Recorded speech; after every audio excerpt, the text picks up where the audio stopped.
채무자 여러분들, 오늘도 고생이 많으십니다. 지금 여러분들 하시는 일 매우 바쁘시잖아요. 근데 내가 이 일을 제쳐두고 개인회생이라는 재판에 법원에서 계속 오라가라 하면 그거 처리한다고 바빠서 내가 일을 어떻게 하지? 라는 고민을 하시는 분들이 많이 계시잖아요. 근데 이혼 재판이나 형사 재판 같은 경우는 법원에서 기일을 정해놓고 한 달마다 6주마다 사람을 계속 부르는데, 개인회생 같은 경우는 법원에서 그렇게 부르지 않습니다. 물론 부를 권한은 있는데 부르지 않고 서면으로 물어보거든요. 원래는 변호사가 재판에 나가면 뭐 이런 거는 어떤 취지로 주장한 거냐, 뭐 관련 자료 입증할 거 있으면 제출해 달라, 이렇게 말로 하는데, 개인회생은 이런 상황을 보정 권고라는 서면에 담아서 서면으로 변호사한테 보내줍니다. 이 부분은 의구심이 있으니까 다시 한번 설명해 보시오, 이런 자료가 있으면 제출해 보십시오 라고 서면으로 보내주거든요. 그게 보정 권고야. 그래서 여러분은 법원에서 내려주는 보정 권고에 대해서 성실하게 답변을 하면 개인회생을 개시 결정을 받을 수 있습니다. 그래서 여러분의 개인회생 절차는 보정 권고에 대한 답변을 해주는 절차다, 이렇게 생각을 하시면 됩니다. 법원도 물어봐야 될 거 아니에요. 아무나 신청한다고 개인회생을 다 통과시켜 줄 수는 없잖아요. 법원도 일종의 조사를 하고 물어보고 답변을 보고 쓸만하면 통과시켜 준단 말이죠. 그거 확인하는 게 보정 권고 절차입니다. 이 절차를 잘 이해하고 있으면 개인회생 진행이 원활합니다. 법원에서 왜 묻는지, 어떤 취지로 묻는지 이해가 쉽거든요. 한번 봅시다. 소득 빼기 생계비는 변제금이잖아요. 내가 받는 월급에서 내 부양가족 생계비를 빼면 변제금이죠. 그리고 청산가치 이상 변제를 해야 되잖아요. 내가 가진 재산 가치 이상은 변제를 해야 된단 말이죠. 내가 가진 재산이 뭐가 있는데, 예적금, 부동산, 보증금, 이런 게 재산이죠. 그리고 사치나 탕진하거나 편파 변제했는 거는 내가 가지고 있는 재산은 아니지만 내가 도박으로 1억 날렸어. 근데 예금으로 1억 있는 사람은 36개월 동안 1억 이상 변제해야 되는데, 그 1억을 도박으로 날리고 오면 문제 삼지 않고 변제금 작게 통과해 주겠다, 말이 안 되잖아요. 도박으로 1억 날리면 예금으로 1억 남아있다고 간주하겠다, 이렇게 청산가치에 반영해서 그 금액 이상 변제하라, 이렇게 되는 겁니다. 예를 들어 소득이 300이면 1인 생계비 145만원 빼면 한 달에 155만원을 변제해야 되고, 내가 가지고 있는 재산, 예적금이든 부동산이든 보증금이든 간에 이 재산들하고 내가 편파 변제했다거나 도박으로 날린 돈, 이런 거 싹 합쳤을 때 7,200이 되면 청산가치가 7,200이 되잖아요. 7,200을 36개월로 나누면 한 달에 200 이상 변제해야 되죠. 현재가치 할인 개념까지 고려하면 200보다 약간 더 변제해야 됩니다. 그러니까 이 사람은 변제금이 155가 아니라 최소 200 이상 나오게 되는 겁니다. 그러면 답이 다 나왔네. 보정권고에서 뭘 물어볼지 답이 다 나왔죠. 첫 번째, 최근 채무 물어보겠죠. 방금 사치 탕진, 편파 변제 이런 거 청산가치에 반영한다 했잖아요. 최근에 빌린 돈 내일 모레 회생 파산할 건데 방금 돈 빌렸다. 그런 돈일수록 사치 탕진이나 주변에 은닉했다거나 배우자한테 변제했을 가능성이 높은 거죠. 그러니까 최근 채무를 더 엄격하게 검토하는 거고, 내 은행 입출금 계좌 내역하고 내가 사용한 신용카드 내역도 확인을 하는 것입니다. 돈 어디 썼는지 확인하면 재산을 숨겼는지 은닉했는지 편파 변제했는지 사치 탕진했는지, 아니면 정상적인 생활비나 기존 채무 변제에 썼는지 확인해서 일부는 청산가치에 놓고 나머지는 문제없는 걸로 넘어가겠죠. 그리고 재산이 청산가치에 들어오잖아요. 그러니까 가지고 있는 부동산 뭐 있는지, 보증금 얼마 되는지, 자동차 뭐 있는지, 보험 환급금은 얼마 되는지, 요걸 확인하는 거죠. 지금 현재 있는 것도 확인하는 거고, 최근 몇 년 사이에 처분한 것도 확인하는 거고, 처분하고 받은 돈이 있을 거니까. 그리고 이 자료들을 바탕으로 사치 탕진, 배우자한테만 변제했는 편파 변제, 주식 코인 낭비한 거, 이런 것들 싹 검토해가지고 청산가치에 반영하는 겁니다. 그리고 소득 빼기 생계비는 변제금이니까 개인 사업하는 사람은 한 달에 매출 얼마인지, 인건비, 월세, 비용 얼마 쓰는지, 월급 받는 사람은 한 달 소득 얼마인지 확인하고, 부양가족 몇 명인지, 부양할 필요성이 있는지, 이런 것들을 확인하게 되는 거죠. 이 6가지가 보정권고의 전부가 되는 것입니다. 이 취지를 이해하셔야 됩니다. 그래야 보정권고를 진행하면서 여러분이 자료를 준비하는 기간 동안 취지를 이해하고 있어야지 괜히 쓸데없이 겁먹을 일 없고 또 혼란스러울 일 없이 법원에서 묻는 취지대로 서류를 준비하기 용이하실 겁니다. 자, 실제 보정권고를 봅시다. 시작하자마자 최근 1년 내에 발생한 채권, 최근 채무를 의미하는 거죠. 신청일 기준으로 최근 1년 내에 발생한 채권, 그거 어디에 사용했는지 설명해보고, 설명하기 곤란하면 청산가치에 반영하시기 바랍니다. 방금 빌렸으니까 부당하게 사용했을 가능성이 높잖아요. 방금 3천만 원 빌렸는데 얼마 안 지나서 바로 개인회생하겠다. 그 돈 어디 있었나? 이상하잖아요. 그러니까 확인을 해보는 겁니다. 그 다음에 계좌 내역을 전부 다 통합해서 확인을 하거든요. 은행 계좌 내역도 확인하고 증권사 계좌 내역도 확인하고, 남아있는 돈은 당연히 재산이니까 예금 잔고, 증권 잔고에 1,000만 원 남아있으면 당연히 재산이니까 청산가치에 반영하는 거고, 그리고 은행 이체 내역을 확인해보고 이상한 데 썼다, 사치 탕진했다, 숨겼다 이러면 또 그 돈도 탕진성 사용처로 봐서 청산가치에 반영하려고 이걸 물어보는 것입니다. 그 다음에 최근 1년간 사용한 모든 계좌에서 내역 중에 100만 원 이상 결제한 내역은 사용처 밝히고, 설명하기 곤란하면 청산가치 반영해라. 이건 뭐냐 하면 10,000원, 20,000원 쓴 거 다 물어볼 수는 없잖아요. 법원 공무원도 인력에 한계가 있고 채무자도 설명에 한계가 있는데, 그러니까 한 번에 쓸 때 100만 원 이상 이체해 준 것만 어디 사용했는지 물어보는 겁니다. 보험도 예상 환급금이 나의 재산이죠. 해지했을 때 돌려받는 돈이 있잖아요. 해지하란 말이 아니고요. 해지했다고 가정했을 때 예상되는 환급금을 재산에 기재하라는 말입니다. 지방세 세목별 과세증명서, 여러분이 지방세 냈던 내역을 확인하면 부동산이나 자동차 관련된 세금을 납부한 내역이 있거든요. 근데 예전에는 부동산 세금을 내다가 지금은 안 내. 그럼 부동산을 팔았다는 말이잖아요. 그렇게 팔고 받은 돈 어디 썼냐고. 수중에 있어야 되잖아. 근데 없다 그러면 그 돈 가지고 기존의 채무를 변제했다거나 정당한 데 썼다면 그냥 넘어가는 것이고, 팔고 받았는데 석연찮게 숨긴 돈이 있다거나 현금 출금한 게 있으면 청산가치 반영하려고 그러려고 이걸 물어보는 겁니다. 사업장에 대해서 그 주소에 부동산 등기부, 임대차 계약서, 거주지도 부동산 등기부나 임대차 계약서를 제출하라. 거주지든 사업장이든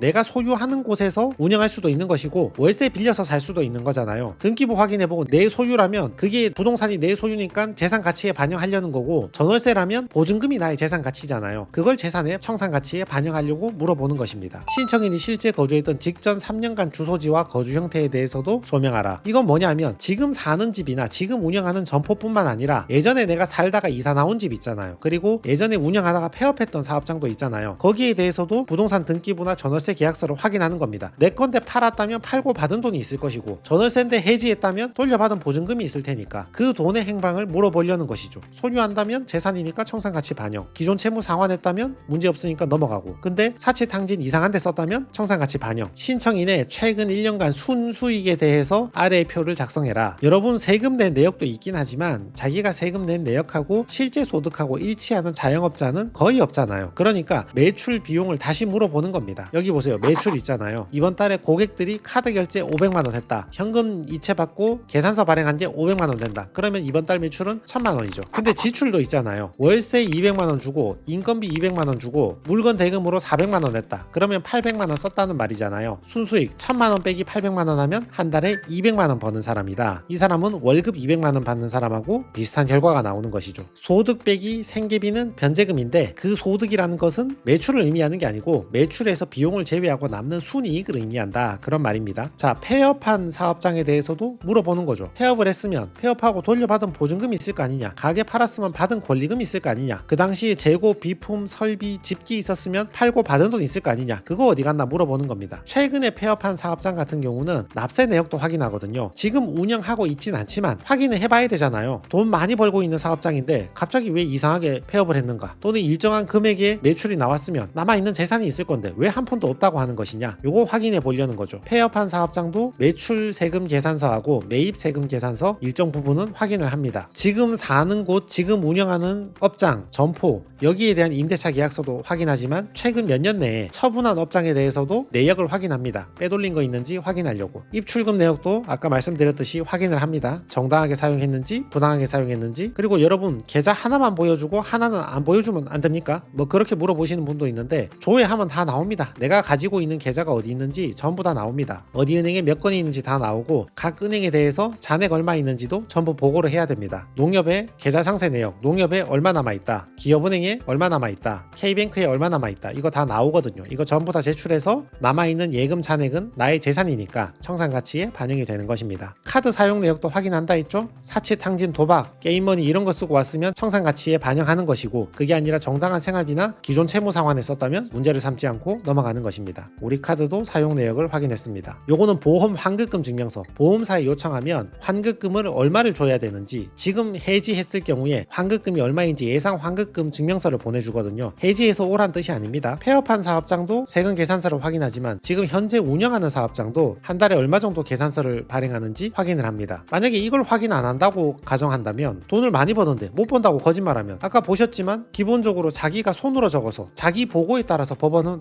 그 정도 소득 버는구나 인정하고 넘어가는 거잖아요. 그러니까 여기에 엉터리로 거짓말로 적을 수 있기 때문에 기본적으로 여기에 적어놓은 금액하고 계산서 발행한 내역하고 어느 정도는 일치하는지 확인을 합니다. 자, 그래서 오늘의 예시 사건, 개인 사업자였는데 한 달에 190만원 정도 버는데 1인 생계비 133만원 빼고 월 56만원 정도 변제했는데 36회 변제해서 2천만원 정도 변제하게 되었습니다. 청산 가치가 250만원, 다시 말해서 가진 재산이 거의 없었거든요. 가진 재산이 아예 없다기보다는 뭔가 있긴 있는데 환가했을 때 재산으로 인정 인정받을 가치가 거의 없었던 거죠. 그래서 금액이 250만 원밖에 안 나온 겁니다. 전체 채무액 1억 4천 중에서 2천만 원 변제하고 나머지는 탕감받게 되었습니다. 12월 19일에 신청해서 3월 27일에 개시 결정을 받았습니다. 자, 빠르게 정리 한번 해봅시다. 소득 300 빼기 1인 생계비 145만 원 하면 한 달에 155를 변제하는 거죠. 근데 청산 가치 이상 변제해야 되잖아요. 나의 재산은 청산 가치라 했죠. 그리고 사치 탕진하거나 편파 변제 은닉 이런 거 하면 내 주머니 없는 돈이지만 내 재산이라고 간주를 해버린다 했죠. 요것들을 싹 합쳤더니만 7,200만 원이 나왔다. 7,200만 원 이상 변제를 해야 되니까 36개월 나눠보면 한 달에 최소 200 이상을 변제를 해야 되는 겁니다. 현재 가치 할인 고려하면 200보다 더 변제해야 되는데 뭐 그것까지 이해하실 필요는 없고, 아무튼 155가 아니라 최소한 청산 가치 이상 변제를 해야 되니까 변제금은 이게 아니라 이게 되는 거죠. 그래서 저 내역을 확인해 보기 위해서 법원에서 물어봐야 될 거잖아요. 재산이 뭐가 있는지, 탕진한 내역이 있는지 없는지 물어봐야 되잖아요. 그게 개인회생의 재판 절차고, 그걸 물어보려고 보내주는 서면을 보정 권고라고 하는 겁니다. 그게 개인회생의 전부입니다. 첫 번째 최근 채무 뭐 있나, 두 번째 계좌 내역 한번 보자, 세 번째 카드 내역도 한번 보자, 네 번째 재산, 부동산, 보증금, 자동차, 보험 환급금 이런 거 얼마 있나 확인해 보자, 다섯 번째는 사치, 탕진, 편파 변제, 주식 코인 등 날리고 없는 돈 뭐 있나 이것도 한번 확인해 보자. 그리고 개인 사업자라면 매출 비용 한번 확인해 보고, 월급 받는 사람은 소득 금액 확인해 보고, 부양가족 생계비 얼마 뺄지 확인해 보고, 이런 것들을 확인하고 바로 개시 결정을 내려주니까 이걸 물어보는 절차를 보정 권고라고 부릅니다. 왜 보정 권고를 보내서 이걸 물어보는지, 이 자료를 왜 제출하라고 하는지 취지를 이해하시면 아마 개인회생 하는데 막연한 두려움 같은 것은 많이 사라질 것입니다.